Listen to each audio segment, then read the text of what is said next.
The Aqua Droid represents one of the most specialized and least discussed units in the Separatist arsenal, a droid specifically engineered for underwater combat and aquatic operations.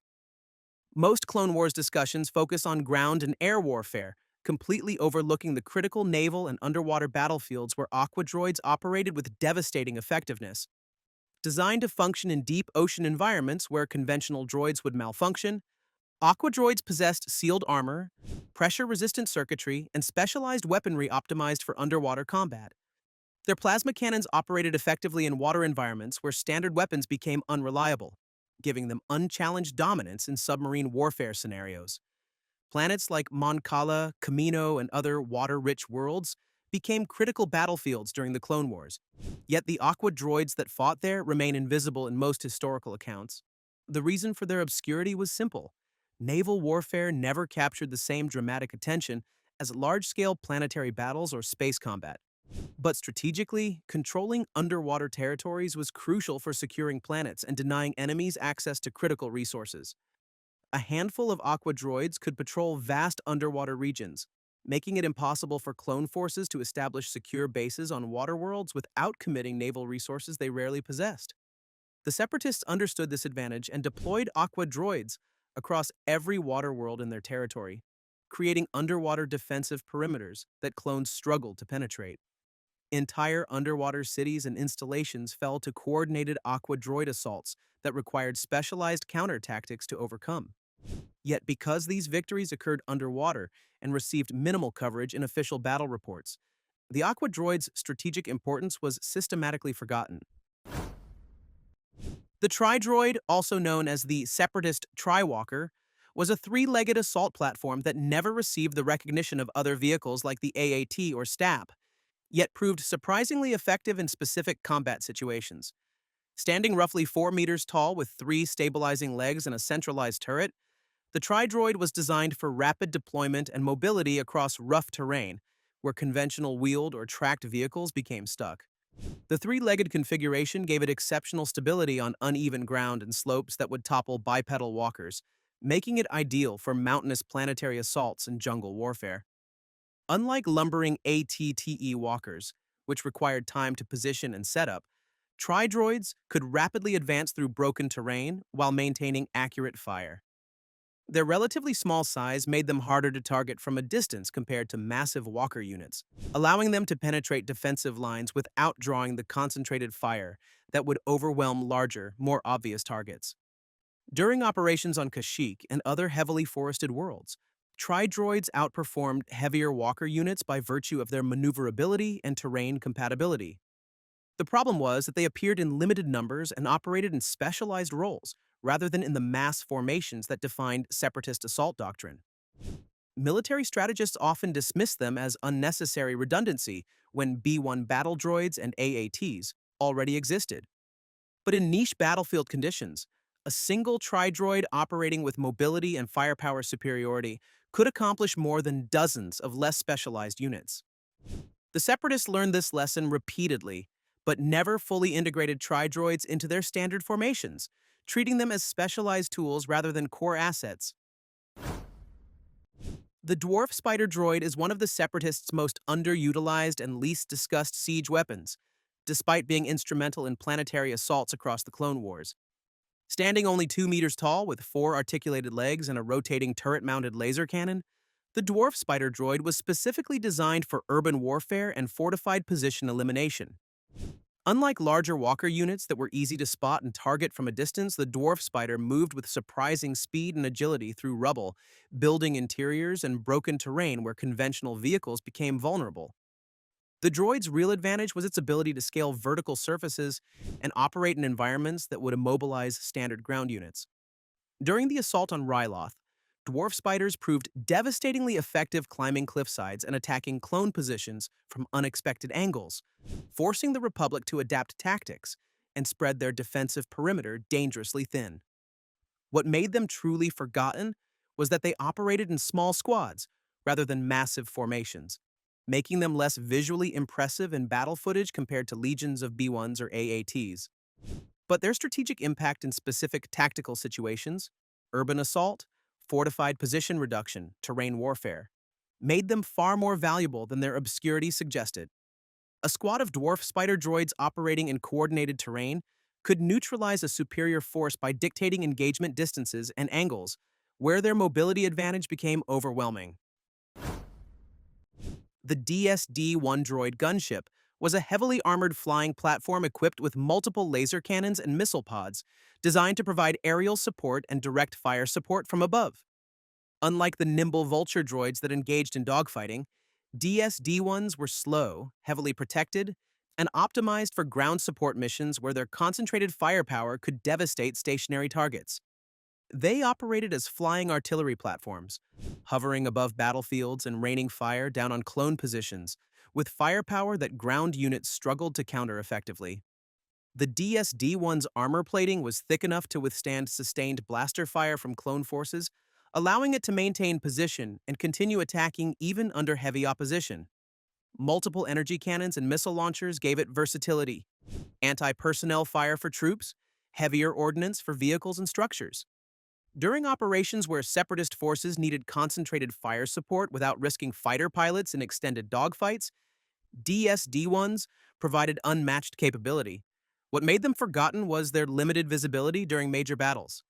They operated in support roles rather than as primary assault units, and their slow speed meant they couldn't chase retreating enemies or engage in tactical maneuvering that captured dramatic battle footage.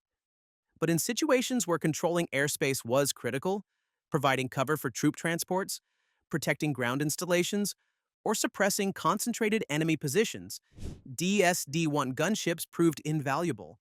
The Republic's anti-aircraft defenses were optimized for fast-moving targets, leaving them less effective against slow, heavily armored platforms that absorbed damage and continued operating.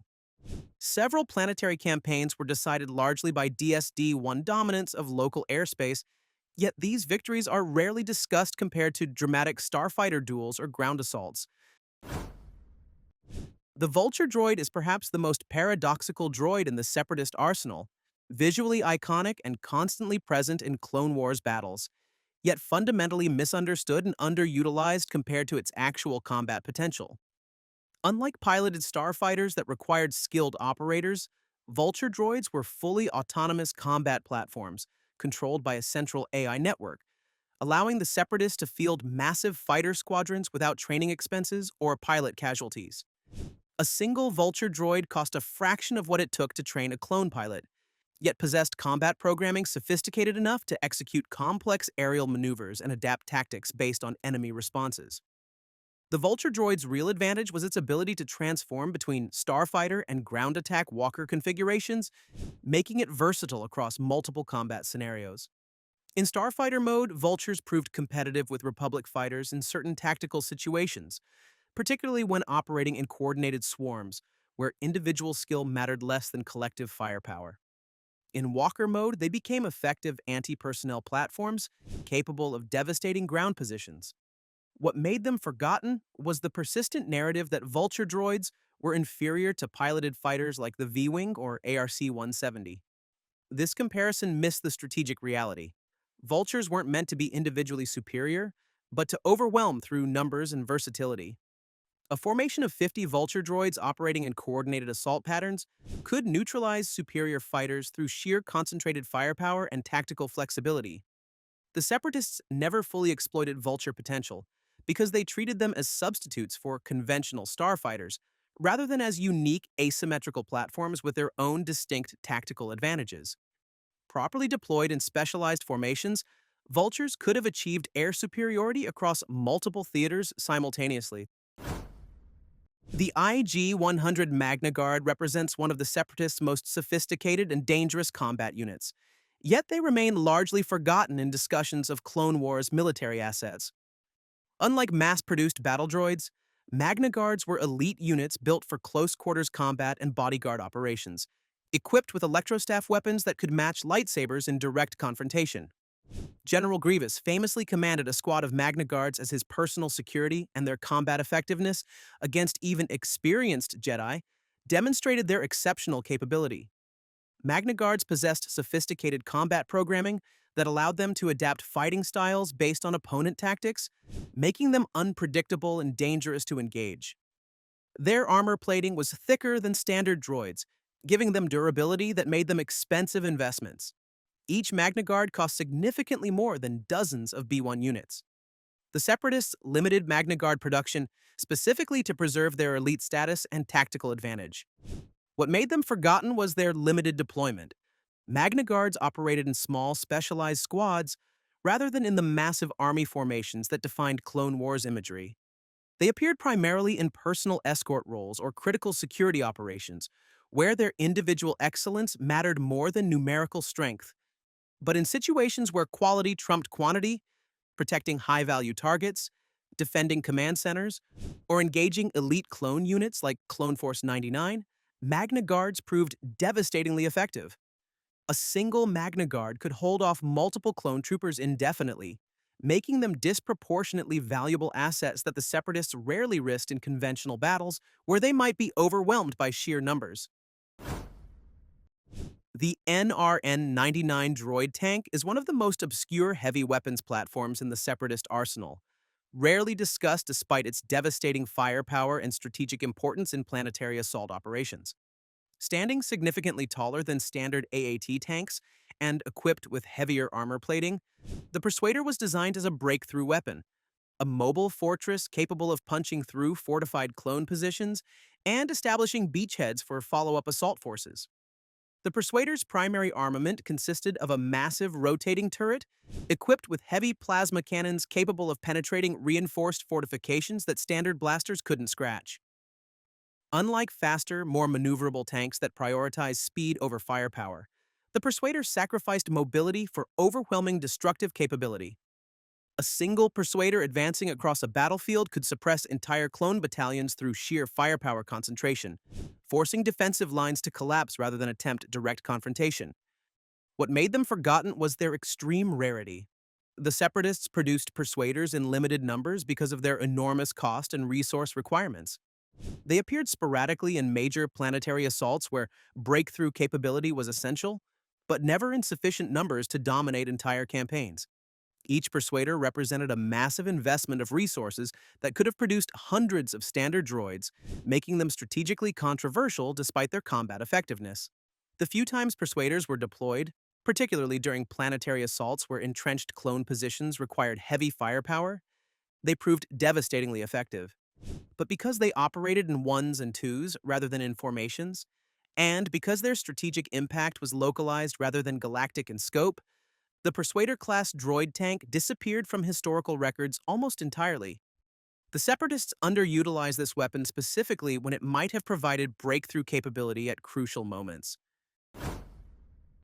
The Buzz Droid represents perhaps the most innovative and asymmetrical weapon in the Separatist arsenal, yet it remains largely forgotten despite its devastating effectiveness and revolutionary approach to warfare. Dispersed from Discord missiles during space combat, Buzz droids latched onto starfighter hulls and methodically disabled vessels from the outside through precise sabotage, rather than through overwhelming firepower. What made them revolutionary was their philosophical approach to combat. Instead of destroying ships through direct confrontation, Buzz droids made vessels stop functioning through targeted infiltration and surgical strikes on critical systems. A single Buzz droid could force an elite starfighter pilot to break formation, limp home, or become a tow target, fundamentally disrupting the defensive lattice that fighter squadrons depended upon. During space engagements, Buzz droids proved devastatingly effective precisely because defenders had no experience countering slow, physical infiltrators that bypass shield generators and energy weapons. Yet despite their proven effectiveness, Buzz droids appeared sporadically rather than as standard components of Separatist fleet doctrine. Their deployment remained limited, suggesting the Confederacy either failed to recognize their strategic value or lacked the production capacity to deploy them at scale. If Buzz droids had been integrated into every major fleet engagement, Separatist forces could have systematically degraded clone starfighter squadrons through attrition and disruption rather than through direct dogfighting. The Buzz droid's true advantage was asymmetrical. It didn't require superior piloting or direct combat capability, only the ability to reach its target and complete its mission. Yet this very innovation made it threatening to traditional military thinking, and the Separatists never fully embraced the paradigm shift that Buzz droids represented. But what about the Forgotten Clone Wars projects?